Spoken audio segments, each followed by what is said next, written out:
नमस्कार, India News digital में आप सभी लोगों का स्वागत है। मैं हूं आपके साथ प्रदीप श्रीवास्तव। बजट 2022 के लिए आज हम पहुंचे एशिया की सबसे बड़ी IT market Nehru place.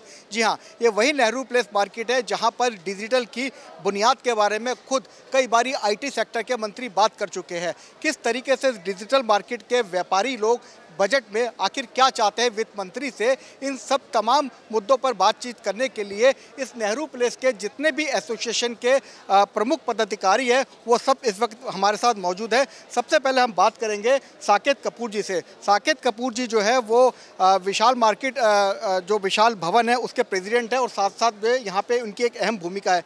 Saket साहब, ये बताइए कि 2022 का बजट है, इस 22 के बजट में आप आखिर वित्त मंत्री से क्या चाहते हैं, क्योंकि आईटी सेक्टर एक ऐसा हब सेक्टर है जिसके ऊपर आज भी 18% जीएसटी लग रहा है, जबकि विदेशों में इसको बढ़ाने के लिए 1% 1.5% का टैक्स होता है। क्या कहना है इस पर आपका? देखिए, ऐसा है कि एक जो नॉर्मल जवाब होगा, मैं ये कहूँगा कि साहब जीएसटी आप कम कर दीजिए, तो मुझे नहीं लगता कि एक सुलझी हुई मांग है, बिकॉज सरकार की भी अपनी दिक्कतें हैं। मुझे ऐसा लगता है कि इस वर्ग के अंदर थोड़ी हमारे को एफिशिएंसी लेकर आनी है। देखिए, जो सबसे बड़ी प्रॉब्लम आज की डेट में व्यापारी के साथ है, उसका 50% से ज़्यादा समय कंप्लायंसेस के ऊपर लग जाता है, क्योंकि कानून इतना पेचीदा है, उसकी अबाइडेंस करने में ही परेशान रहता है आदमी की एनर्जी खत्म हो जाती है। आदमी की एनर्जी खत्म हो जाती है। जब से जीएसटी आया तब से अभी तक करीब 900 जो है अमेंडमेंट हो चुके हैं। व्यापारी एक अमेंडमेंट से निकलता है तो उसको दूसरे अमेंडमेंट में जाके फंस जाता है, तो अपना व्यापार देखे अमेंडमेंट में उलझा रहे। आलोक जी, क्या इसका कोई समाधान निकलेगा?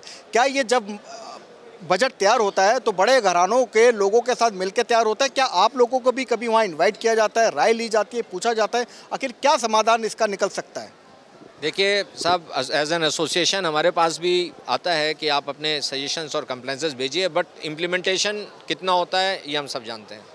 जब जीएसटी आ रहा था तो एक क्लियर कट ये था कि यार एक ऐसी चीज़ आ रही है कि जिसमें कुछ नहीं करना, आपने जो परचेज़ किया और जो सेल किया उसका डिफरेंस का इतना X% हम जमा कर देंगे और हम शांति से बैठेंगे। बट ये तो उल्टा हो गया।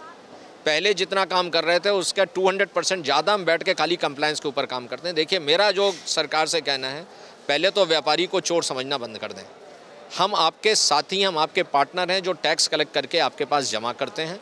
यदि आप हमको अपना पार्टनर समझेंगे और उसके बाद आप उसको लागू करेंगे तो आप आपके अपने आप नियमों में ढील हो जाएगी। हम ये नहीं कहते, देयर आर सर्टेन पीपल जो गलत काम करते हैं जिनकी वजह से, लेकिन उसकी वजह से आप मासेस को परेशान कर रहे हैं, ये नहीं होना चाहिए। ये नहीं होना चाहिए, लेकिन होता ऐसा ही है। सर, आप अपना नाम बताइएगा, नोटियाल साहब पूरा, और ये बताइएगा कि पूरे कोरोना काल में ना कोई टैक्स में व्यापारी कोई कमी छोड़ी सरकार ने, बराबर टैक्स लेते रहे, सैलरी आप लोगों को देते रहे, अब भी कमोवेश दौर वही है।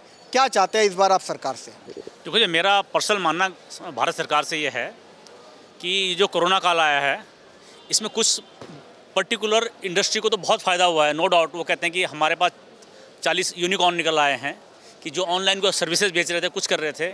लेकिन हम अपनी अगर बात करते हैं, जो लोग फिजिकल फॉर्म में हार्डवेयर या आईटी इंफ्रास्ट्रक्चर कस्टमर को डिलीवर कर रहे थे, तो हम लोग डिलीवरी ही नहीं कर पाए। हमारे सारे ऑफिसेज बंद रहे, हमारा पूरा सिस्टम बंद रहा, हमारे लोग घर से बाहर नहीं निकल सकते थे।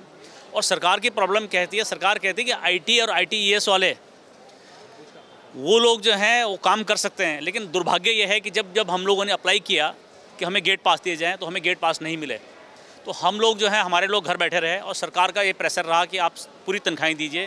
तो जो भी हमारे पास रिजर्व थे, जिस रिजर्व से हम बिज़नेस को बढ़ा सकते थे, वो हमें काफ़ी सारा रिजर्व हमारा तनख्वाहें देने में निकल गया है। हमारी सरकार से ये रिक्वेस्ट है कि जब भी आप कोरोना काल में बंद करना है, कुछ भी करना है, तो आप इसको यूनिफॉर्मिटी लाइए, यूनिफॉर्म तरीके से लाइए और इस तरह से लाइए कि कम से कम जो हर वर्ग को फ़ायदा हो।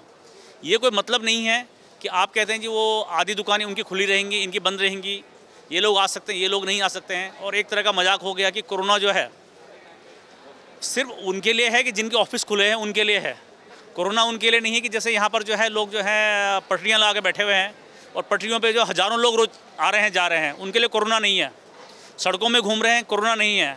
आधे जो है सरकारी लोग, पुलिस के लोग जो हैं ड्यूटी पे खड़े हैं, उनके मास्क नीचे हैं, तो उनके ऊपर प्रतिबंध नहीं है। लेकिन मैं आप इसी मुद्दे पे आऊँगा। आपने यहाँ पेट्रोल की बात करी, नेहरू प्लेस जो कि एशिया की सबसे बड़ी मार्केट है और यहाँ पर आईटी का हब है, लेकिन यहाँ पे पायरेसी की भी बात होती है। जबकि अभी कुछ लोगों से मेरी बात हुई पूरे नेहरू प्लेस में, बेसिकली जो यहाँ पे पायरेसी जो हो रही है, डुप्लीकेसी जो हो रही है, वो ये पेट्रोल की वजह से हो रही है। शायद आप लोगों ने कोई कोर्ट में केस भी लगाया, उसके बारे में क्या आप बताना चाहेंगे?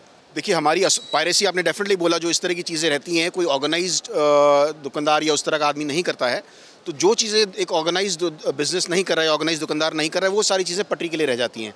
तो उस तरह के काम में डेफिनेटली संलिप्त हो जाते हैं और हमारी एसोसिएशन काफ़ी एक्टिव रही है। कोरोना में और ज़्यादा ये संकट बढ़ गया क्योंकि एक भीड़ को भी इन्वाइट करती है, हमारी मार्केट को बंद करने में भी शायद इसकी वजह से करना पड़ता है।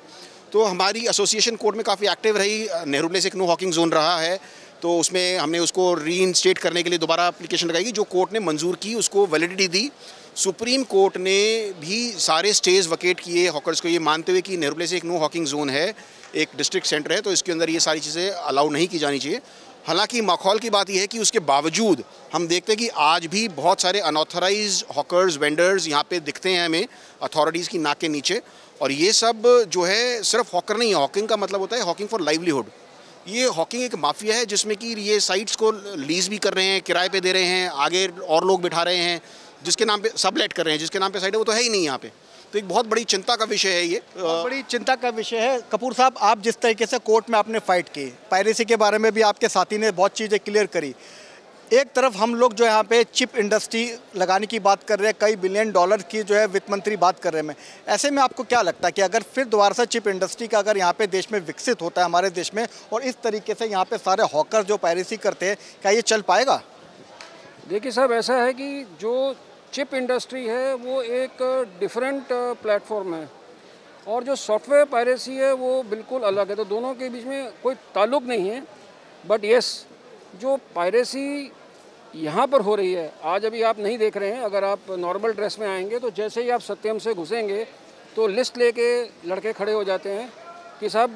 क्या लगता है गवर्नमेंट को कितने लाखों करोड़ों का नुकसान है इससे, जो सरकार इस पर ध्यान नहीं दे पा रही? क्योंकि आप लोग दे रहे हैं 18% जीएसटी, जो ये पटरियों पे जो बिक रहा है ये है 0% जीएसटी। तो इसमें गवर्नमेंट का आप कितना % घाटा देख रहे हैं, जिसको सरकार को तुरंत इस चीज़ पे ध्यान देना चाहिए?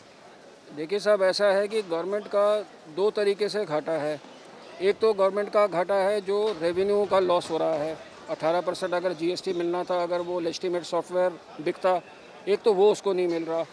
दूसरा, जो सबसे अहम आज की डेट में हमारे देश के अंदर प्रॉब्लम है वो है अनएम्प्लॉयमेंट की। अभी आपने हाल ही में न्यूज़ में सुना होगा कि बिहार में पटना में क्या हाल हुआ है रेलवे रिक्रूटमेंट के अंदर। कितना रोष है ग्रेजुएट्स के अंदर और स्टूडेंट्स के अंदर, क्योंकि नौकरी नहीं मिल रही है। अब आप इस चीज़ में ध्यान दीजिए कि अगर पायरेसी हो रही है तो बहुत सारे सॉफ्टवेयर डेवलपर्स जो हैं उनको उनका शेयर नहीं मिलेगा, उनकी दुकानें बंद हो जाएंगी, फिर हम अनएम्प्लॉयमेंट हो जाएगी। और यही अगर पायरेसी को सरकार रोके किसी तरीके से तो बिजनेसेस, स्टार्टअप्स जो हैं सॉफ्टवेयर वाले, वो डेवलप होंगे, वो आगे नौकरी देंगे तो इकोनॉमी बढ़ेगी। आलोक जी, एक बात हो रही थी थोड़ी देर पहले, आपके साथी ने भी जिक्र किया था चिप इंडस्ट्रीज़ के बारे में, जो कई बिलियन डॉलर्स की जो यहाँ पे इन्वेस्टमेंट करने की बात हो रही है। अगर उसमें भी अगर इस तरीके का जीएसटी में इतना % का अगर रहा तो व्यापारी की क्या और कमर नहीं टूटेगी इससे? इसमें क्या सोल्यूशन है जिस मुद्दे पर आपकी और सरकार के बीच में बात होनी चाहिए? देखिए साहब, चिप इंडस्ट्री जो है ये एक मुद्दा है, क्योंकि आज की डेट में क्या है कि आप किसी भी इंडस्ट्री में चले जाएं, ऑटोमोबाइल में चले जाएं, आपके आईटी के हार्डवेयर पे चले जाएं, हर जगह because of the shortage of the chip, क्योंकि चिप चाइना से आ रही थी, उनकी जो शॉर्टेज हुई उसकी वजह से हर जगह प्रोडक्शन हिला हुआ है। उसकी वजह से पूरी बिज़नेस प्रॉपरली काम नहीं कर पा रहा है। जब बिज़नेस नहीं काम कर पा रहा है तो बड़े बड़े वेंडर्स, सप्लायर्स की सप्लाई रुकी हुई है। तो कदम बहुत अच्छा है, जैसा कहा गया कि जो हम शुरू से कह रहे हैं कि वो चाइना को कम्पीट करके चिप इंडस्ट्री अपने पास लाके मैन्युफैक्चरिंग हब को प्रमोट करने की जो कोशिश है वो बहुत अच्छी है और इस पे काम होगा। लेकिन हाँ, जीएसटी क्या लगना चाहिए, उस इंडस्ट्री को क्या अलग से बेनिफिट दिया जा रहा है, क्योंकि वो जो भी आके चिप इंडस्ट्रियाँ लगाएगा वो मेक इन इंडिया के अंदर आ जाएगा, उसको सारे मेक इन इंडिया के बेनिफिट्स मिलते रहेंगे। तो उसमें डेफिनेट है कि इससे इकोनॉमी ग्रो होगी। ये एक बहुत अच्छा कदम है। बट वही मैं जो बार बार कह रहा हूँ कि आप बाहर से क्या लेके आना है उसको फोकस करने के साथ साथ जो आपके पास ऑलरेडी है उसको कैसे ग्रो किया जाए उस पर फोकस करना बहुत जरूरी है।